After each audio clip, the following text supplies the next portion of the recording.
Hello everyone. आज की video में हम सॉल्व करने वाले हैं एसएससी जीडी के मॉक में रिपीट होने वाले क्वेश्चनों का सॉल्यूशन जो आपके वेरी इंपॉर्टेंट हैं। दोस्तों, अगर आपको फुल मॉक टेस्ट के या मिनी मॉक का सॉल्यूशन आपको मैथ का चाहिए तो हमारे मॉक टेस्ट चैनल पर पड़े हुए हैं, वहाँ से आप देख सकते हैं। तो हमारा पहला क्वेश्चन है, यदि ए अकेले किसी काम को 40 दिन में करता है तो बी अकेले उस काम को कितने दिन में कर पाएगा यदि ये दोनों मिलकर उस काम को 8 दिन में कर लेते हैं। तो दोस्तों, आपका देखो पहला क्वेश्चन है ये। इसमें देखो दो व्यक्ति हैं, ए जो है किसी काम को कितने दिन में कर रहा है 40 दिन में।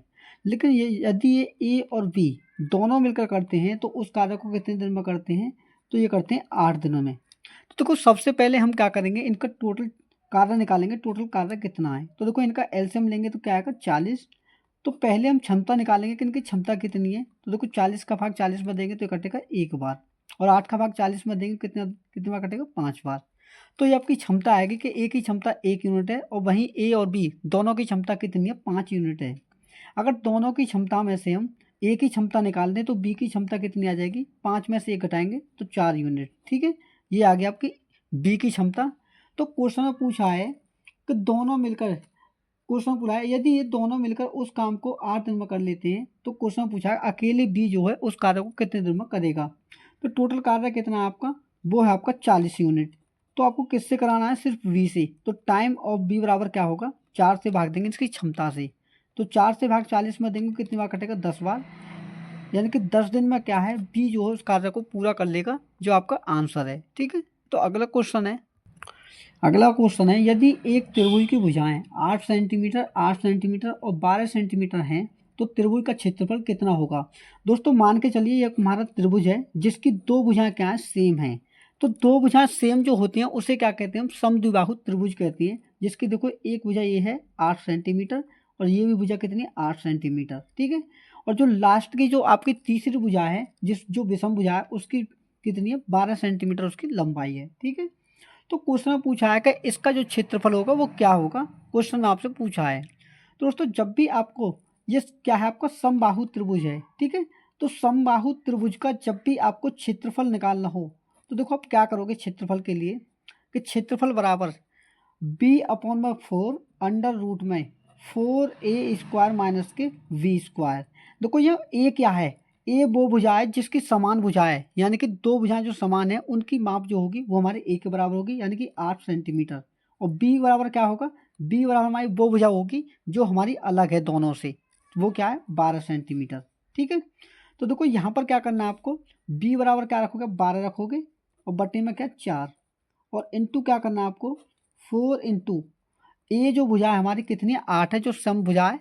तो 8 का होल स्क्वायर कितना होगा आपका 64 होगा, और माइनस क्या करना है बी का होल स्क्वायर। तो बी कितना है आपका, बी है आपका 12 है, तो 12 का होल स्क्वायर कितना होगा आपका 144। ठीक है, तो देखो सॉल्व करेंगे तो क्या आएगा, 4 से भाग दे 12 में तो कितनी बार कटा 3 बार। ठीक है, इंटू 64 चौके कितने होगा आपके 256। तो 256 में से क्या घटाओगे आप 144 को घटाओगे तो देखो क्या आएगा आपका 3 इंटू अंडर रूट में 6 में से 4 घटाए 2 और 5 में से 4 घटाए 2, यहाँ क्या बचा आपका 2 में से 1 घटाए 1। ठीक है, तो यहाँ क्या बचा आपका 3 रूट में अंडर रूट में 22।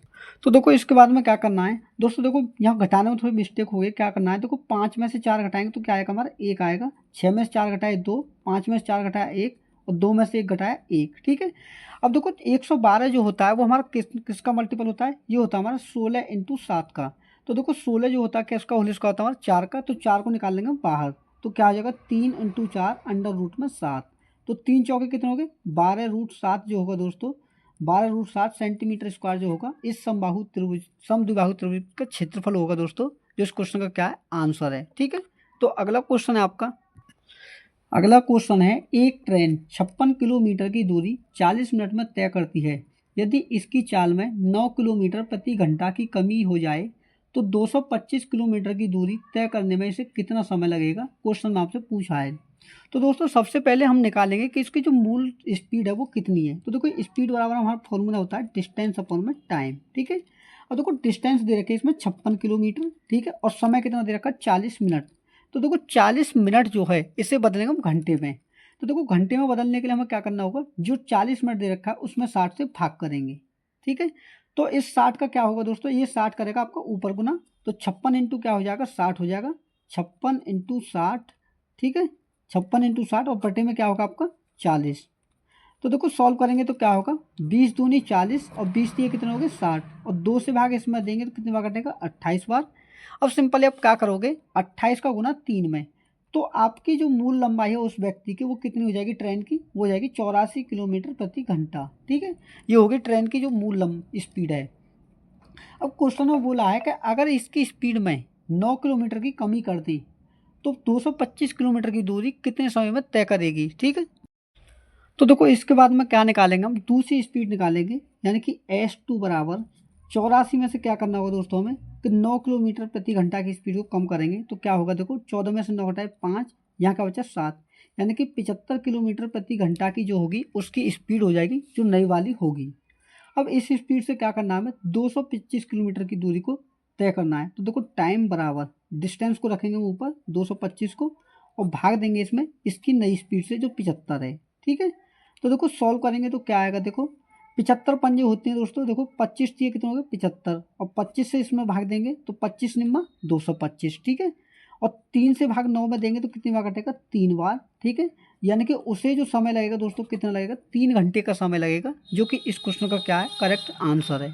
तो अगला क्वेश्चन है आपका, अगला क्वेश्चन है यदि 28 संतरों का क्रय मूल्य 24 संतरों के विक्रय मूल्य के बराबर है तो लाभ प्रतिशत ज्ञात करो। तो दोस्तों देखो आपको करना क्या है, इसमें बोला है 28 संतरों का क्रय मूल्य, तो आपको करना क्या है 28 इंटू कॉस्ट प्राइस बराबर क्या बोला है कि 24 संतरों के विक्रय मूल्य के, तो 24 इंटू क्या करना है आपको सेलिंग प्राइस करना है।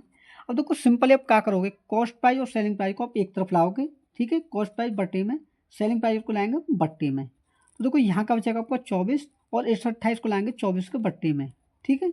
तो देखो हमें जब भी प्रतिशत निकालना हो तो देखो प्रतिशत के लिए हमें सिर्फ किसकी आवश्यकता होती है, उनके अनुपात की। तो देखो यहाँ से अगर मैं सॉल्व करूँ तो 4 सत्ते 28, ये कितनी बार कटा 28 7 बार, और 4 से भाग 24 में देंगे कितनी बार कटेगा 6 बार।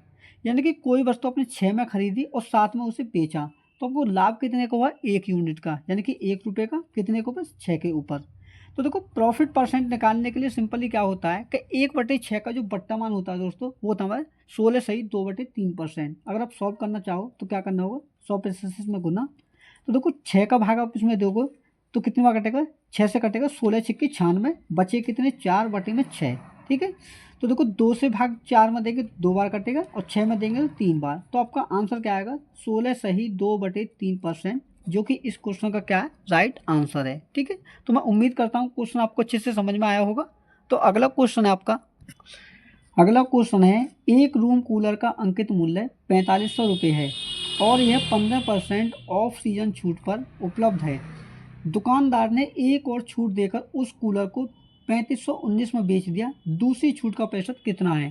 तो दोस्तों इसकी डायरेक्ट ट्रिक मैं आपको बताऊंगा, आपको करना क्या है, तो आप लिखोगे एक तरफ मार्केट प्राइस को, एक तरफ लिखना आपको सेलिंग प्राइस को, ठीक है, लिख दे अनुपात में। अब देखो आपको दे रखा है पहली छूट 15%, तो देखो 15% छूट का मतलब है कि मान के चलिए आपका मार्केट प्राइस 100% है और उसमें से आप 15% की छूट दे रहे हो, तो 100 में से 15 घटाएंगे कितना हो जाएगा 85%, ठीक है। अब देखो क्वेश्चन में बोला है कि दूसरा जो डिस्काउंट है वो कितना है, तो देखो मान के चलिए पहला ये है और दूसरा आपको फाइंड करना है, ठीक है।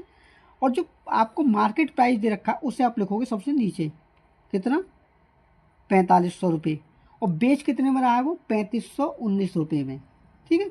अब देखो आपको रेशियो निकालने के लिए हमें सिर्फ क्या चाहिए रेशियो चाहिए, क्योंकि हमें परसेंटेज निकालना है। तो क्या करोगे इस वैल्यू से आप इसे डिवाइड कर सकते हो और इस वैल्यू से इसे डिवाइड, ठीक है। तो देखो 100 से मैंने क्या किया इसकी 2 जीरो को यहाँ से कट कर दिया, ठीक है। और देखो 17 से भाग दिया मैंने 85 में तो ये कटा 5 बार, और 17 से भाग दिया मैंने इसमें तो 17 दूनी 34, बचा कितना आपके पास एक बचा, यानी कि ना जाने की जीरो, यानी कि 119 हो गया आपका। तो 119 में जब 17 से भाग दोगे तो कितनी बार कटेगा 7 बार, ठीक है। और देखो यहाँ कितनी बार कटा था आपका 1 बार कटा था। तो सिंपल आप क्या करोगे इस 207 का गुना यहाँ करोगे और 45 का गुना यहाँ पर, ठीक है। तो देखो 45 का गुना यहाँ करेंगे तो कितना हो जाएगा 45 पंजे 225, ठीक है। और देखो 207 का गुना यहाँ करेंगे तो कितना हो जाएगा 207 एकम 207। अब आप यहाँ पर क्या कर देखोगे, अब यहाँ पर ये देखिए 225 रुपये का आप कितने का डिस्काउंट दे रहे हो। तो देखो 225 में से आप 207 घटाओगे तो क्या बचेगा 18, यानी कि 18 रुपये का डिस्काउंट किसने के ऊपर, 225 के ऊपर। तो इंटू करोगे 100 पैसा से गुना। तो देखो सॉल्व करते हैं तो क्या होता है, 25 निम्मा 225, 25 चौके 100, और 9 से भाग 18 में देंगे तो ये कटेगा 2 बार। और देखो 2 का गुना 4 में करेंगे तो आपका डिस्काउंट कितना आएगा दूसरा, तो आपका वो आएगा 2 चौके 8%। ठीक है, तो मैं उम्मीद करता हूँ दोस्तों क्वेश्चन आपको अच्छे से समझ में आया होगा जिस तरह से मैं आपको समझाना चाह रहा हूँ। ठीक है, तो आपका नेक्स्ट अगला क्वेश्चन है, 1008 को किस एक अंक वाली संख्या से विभाजित किया जाए कि भागफल एक पूर्ण संख्या बन जाए। तो दोस्तों आपको देखो ऑप्शन दे रखे हैं, आपको ऑप्शन के अनुसार ही चलना है। तो आपको क्या करना है, देखो ऑप्शन दे रखे हैं आपको, पहला ऑप्शन 7, दूसरा ऑप्शन दे रखा है आपको 9, तीसरा ऑप्शन दे रखा है सी जो है वो 4 दे रखा है, और डी ऑप्शन दे रखा है आपको 8। तो आपको क्या करना है, इन सभी ऑप्शन का यूज करके एक ऐसी संख्या चुननी है इनमें से जो जो आपको 1008 में भाग देने पर आपको पूर्ण संख्या बन जाए, यानी कि पूर्ण वर्ग संख्या बने। तो देखो पहले मैं क्या करता हूँ, 7 से भाग दे के देता हूँ 7 इस संख्या में। तो देखो 7 से मैंने भाग दिया तो 14 सत्ते कितने होते हैं आपके 98, यानी कि 14 बार कटा, फिर कितना बचा 2, तो 7 चौके 28। यानी कि दोस्तों 7 से अगर हम भाग देते हैं तो हमारा रिमाइंडर कितना, कटने के बाद कितना आता है भागफल, वो होता है 144। तो 144 जो होता है दोस्तों आपका कितने का होल स्क्वायर होता है, ये होता है आपको 12 का होल स्क्वायर, यानी कि ये क्या आपका एक पूर्ण वर्ग है। तो दोस्तों आंसर जो है आपका आ चुका है जो कि क्या है 7 है, और यही दोस्तों आपका क्या करेक्ट आंसर है। आप चाहो तो और भी ऑप्शन का यूज करके देख सकते हो, मैं आपको दिखाता हूँ। देखो जैसे कि 1008 में मैं 9 से भाग करता हूँ, तो देखो 9 से अगर हम भाग देते हैं इस संख्या में तो ये कटेगा 11 नंबर 99, यानी कि 9 बार कटा, फिर बचा आपके पास 1, तो 9 दूनी 18। तो 112 जो है दोस्तों आपको किसी का होल स्क्वायर नहीं होता, तो ये आपका आंसर नहीं होगा। तो आपका आंसर क्या होगा दोस्तों, 7 इज द राइट आंसर होगा। ठीक है, तो मैं उम्मीद करता हूँ दोस्तों सभी क्वेश्चन आपको अच्छे से समझ में आए होंगे। दोस्तों अगर वीडियो अच्छी लगी हो तो वीडियो को लाइक जरूर करें, और चैनल पर नए हैं तो बेल आइकन को प्रेस करके चैनल को सब्सक्राइब भी कर लें। मिलते हैं अगले मॉक टेस्ट के साथ में, तब तक के लिए धन्यवाद।